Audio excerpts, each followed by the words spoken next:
Right, what I've done is I've created 4 circles with a cutout in Marvelous Designer, and I've coloured them according to the material they're made of, just to help identify them. But the orange one, I've changed the particle distance of the object down to 2.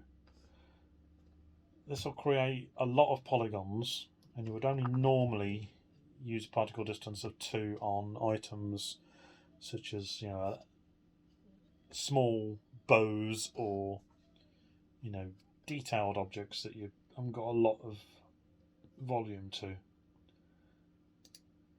The particle distance of 5 you would normally use on cuffs, collars, laces, bits of trim on the shoulders, or a small bow.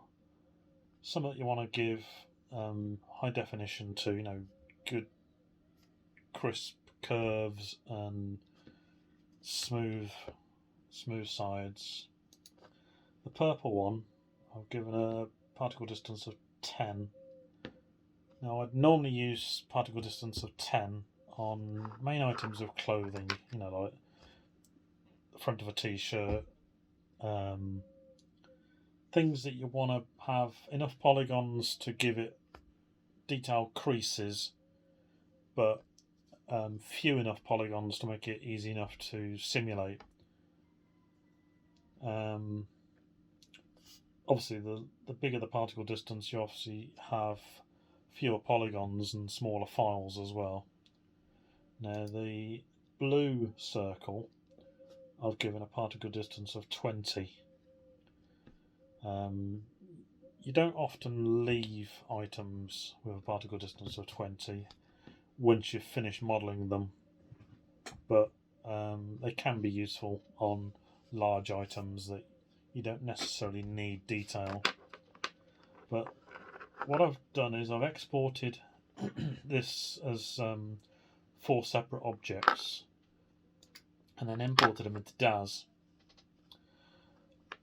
I gave it a UV map and I've written the particle distance onto each of these, just for reference. For some reason I didn't rotate all of them. So what I want to do is I'm going to drape each one in Daz. I've already changed these to dynamic surfaces. So all 4 of these surfaces, all 4 of these objects are dynamic objects. And in the surfaces, I've changed the stiffness values for stretch stiffness and bend stiffness to 0.55 and 0.05, which are what I would normally give cloth when I'm simulating. So we'll see how this reacts. So this is the particle distance 20 to start with, and I'll simulate that.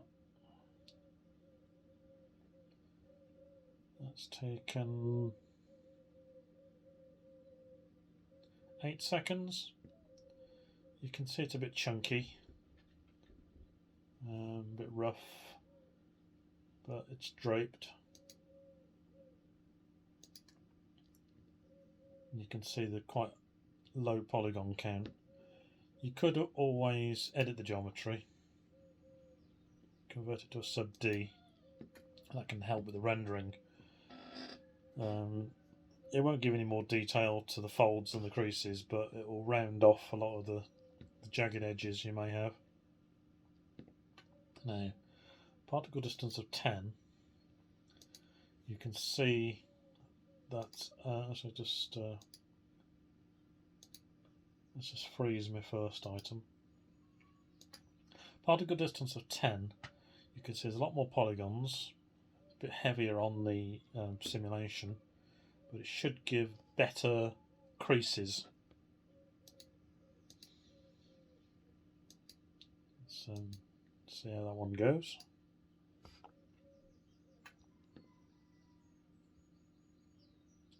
So there's a lot more detail there.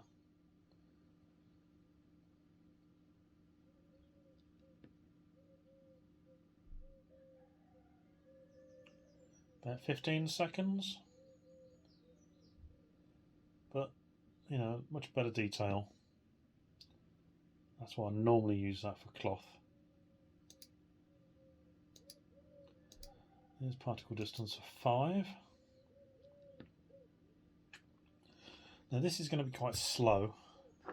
What will happen is it's got a lot more geometry to calculate, but it will give very good detail on the creases. I would normally only use this on collars, so the small items anyway.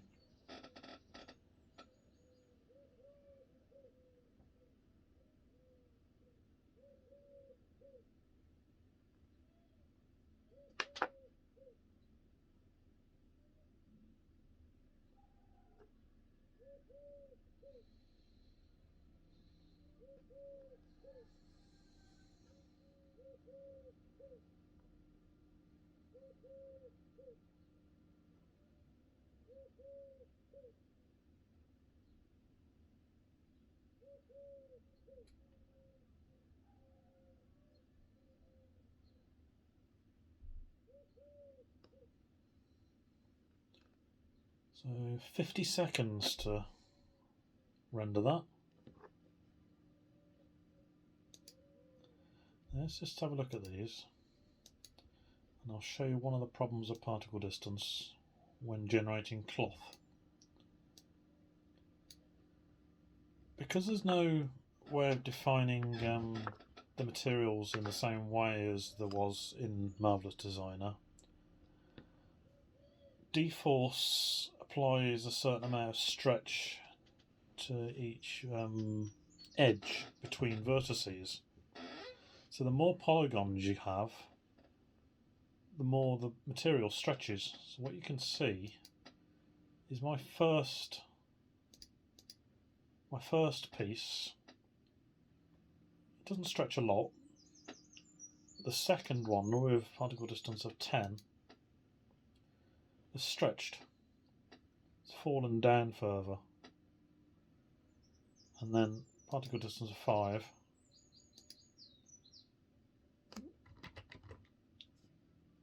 is even further. So the green one's particle distance of 5, you can see it's stretched further down the body. Now that causes a bit of a problem with clothing. You know, you might create a strap over a neck, and if you put particle distance of 5 on it for that extra detail, it'll just stretch, you know, whatever's worn around the chest will just fall.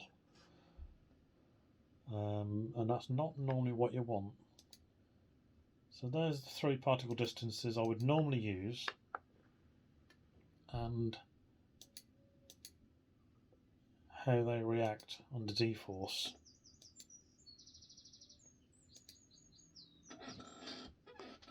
Now particle distance of 2 is a lot of polygons. If I tried to animate that now,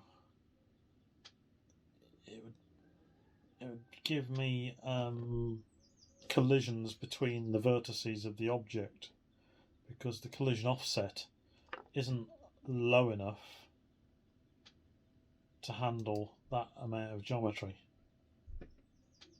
What I'll do is I'll make sure my other ones are frozen again. I've got a particle distance of 2. Now let's see if I can change the simulation.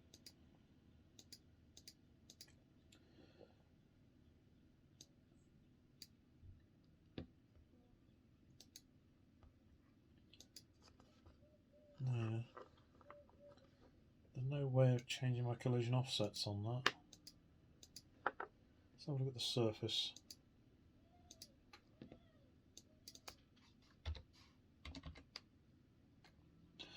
Collision offset is 0.2. Let's try that on 0.05.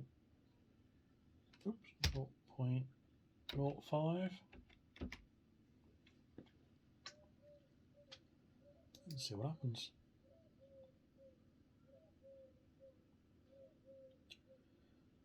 No errors coming up yet. That's working. So if you use a small particle distance, you end up with a lot more polygons with the vertices closer together. So you have to decrease the collision offset. Otherwise, the object is colliding with itself everywhere, and you'll get a lot of errors before the simulation that you can't cancel out of. So I've decreased my collision offset from 0.2 down to 0.05, and what that's done is it's letting it simulate. You can see how much this is stretching compared to the bigger particle distances as well. And it's taking a lot longer to render.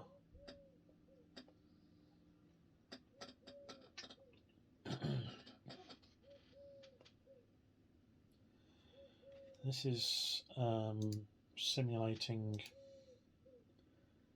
on the GPU,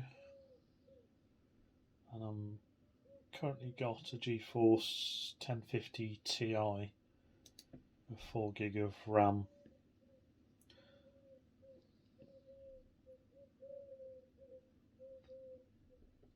Now the collision offset is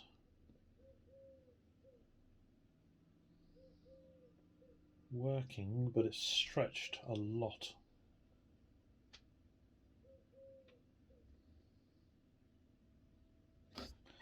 So nearly 2 minutes in, halfway there.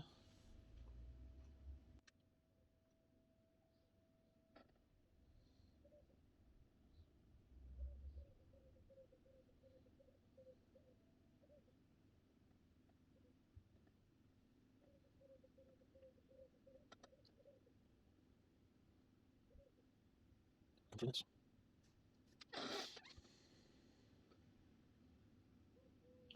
You could obviously do this a lot faster if I had a better graphics card,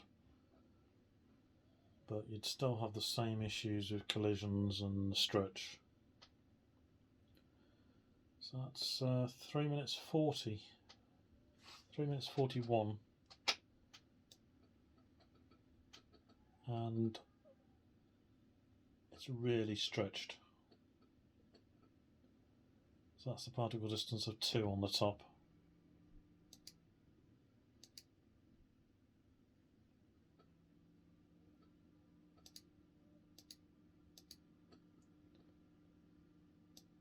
So particle distance of 2, some strange effects in the geometry as well. Very weird. Particle distance 5, pretty realistic. That works quite well. Particle distance of 10, not so much detail on the creases.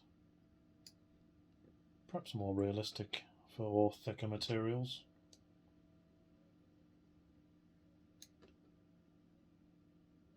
And then particle distance of 20, a bit chunky.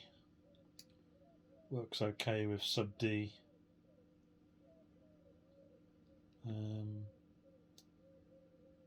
Probably not great for clothing.